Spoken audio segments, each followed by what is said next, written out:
저번에 형이 위양성에 대해 이야기한 거 잘 들었지? 근데 형 보다 보니까 위양성이 증가하는 다른 원인이 궁금해. 빨리 이야기해줘. 오케이. 그럼 너 우리 국민들한테 사용되는 키트의 종류가 얼마 되는지 알아? 2020년 팬데믹이 발생한 첫 해에 긴급 승인된 진단키트만 해도 무려 6종류. 근데 문제는 그 검사 기준이 제각각이라는 거야.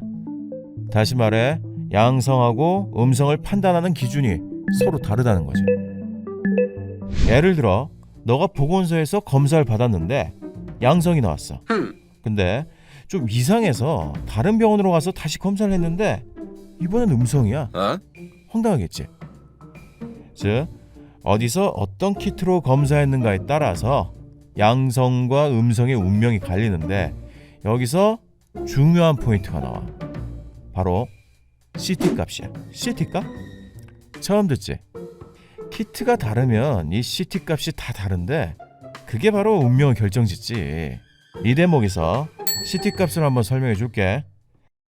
우선 코와 목에서 나온 키트 면봉에서 채취된 바이러스의 양은 너무 적어서 바이러스 감염 여부를 알기 어려워. 그래서 그 소량의 바이러스를 기계적으로 RNA를 증폭시켜 분석해야 하는데 이때 적용하는 증폭의 정도를 나타낸 수치가 CT 값이야. 즉 CT 값이 높아질수록 미량의 바이러스를 증폭시키고 낮은 값에서는 보이지 않던 바이러스 감염 여부와 감염 상태를 알 수가 있어. 하지만 여기서 문제가 좀 있어. 지나치게 CT 값이 높으면 해상도는 그대로인데 크기만 확대한 그림 마냥 사진이 다 깨져서 이상한 것처럼 확실하게 판단이 안 될 수도 있지. 그런 것처럼 정확도가 떨어지는 부분이 있어. 무의미한 양의 바이러스, 죽은 바이러스 유전자까지도 검출하게 돼서 양성으로 확진을 해버릴 수가 있는 거지. 좀 더 자세히 이야기하면 각기 다른 CT 값을 가진 키트가 있다 치자. 하나는 30, 하나는 40. 그런데 이 둘의 바이러스의 증폭의 차이는 무려 1000배. 큰 차이다 보니까 정확성에서 문제가 있을 수 있고 양성으로 확진하는 부분에서 민감성이 높은 키트는 위양성의 확률도 높아지는 것이지. 형, 그럼 도대체 CT 값이 몇 정도가 적당한 거야? 그래, 그게 중요하지. 하지만 이 부분에서는 판단은 애매하지만 그래도 몇 가지는 짚고 넘어가 보자고.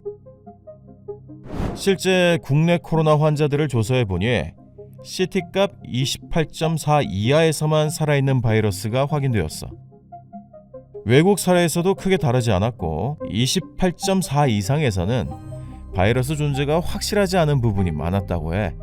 예를 들어 CT값이 35가 넘어가면 코로나19에 걸렸다가 완치한 분, 그리고 백신으로 죽은 바이러스의 흔적도 양성으로 확진해버리는 사례가 꽤 있어.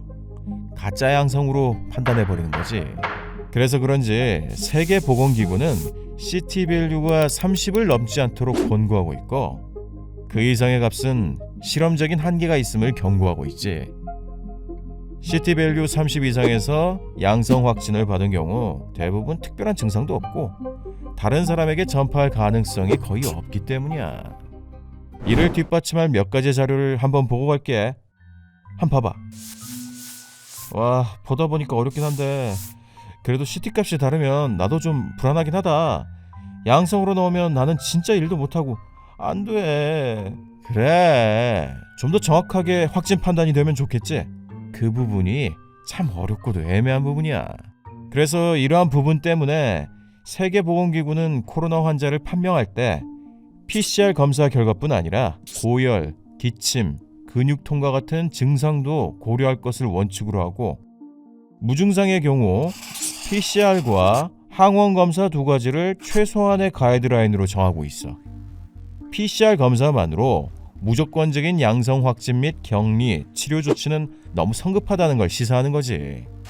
그래도 과잉으로 검사하고 위양성 확진을 하는 게 안전하지 않냐고? 그게 단순하진 않아. 예를 들어 어제 운동하다가 다리가 부러진 환자가 있다고 생각해봐. 그런데 그 환자는 대소변, 식사를 위한 도움이 필요로 한데 그 상황에서 확진이 된 순간 코로나 증상이 없어도 격리야. 도와줄 수 있는 사람도 없고 엄청 힘들 거야. 그런데 더 도움을 많이 필요로 하는 환자들에게는 좀 심각해.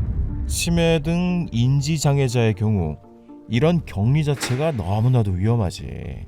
실제로 이러한 위험은 외국에서도 많이 보고됐고 대구 요양원 확진자 사망자의 다수가 코로나 증상보다는 격리 자체로 인한 위험에 빠져서 죽었을 가능성이 높아. 그 당시에 코로나의 중증 증상인 폐혈증 쇼크는 별로 없이 사망했거든. 극도의 공포와 격리, 따라서 확진 그 자체가 위험도를 엄청 높여줄 수 있는 거지. 정리하자면 아무리 좋은 검사법이 있어도 임상 증상을 반영하지 못한다면 그 검사의 위험도가 상당히 생겨.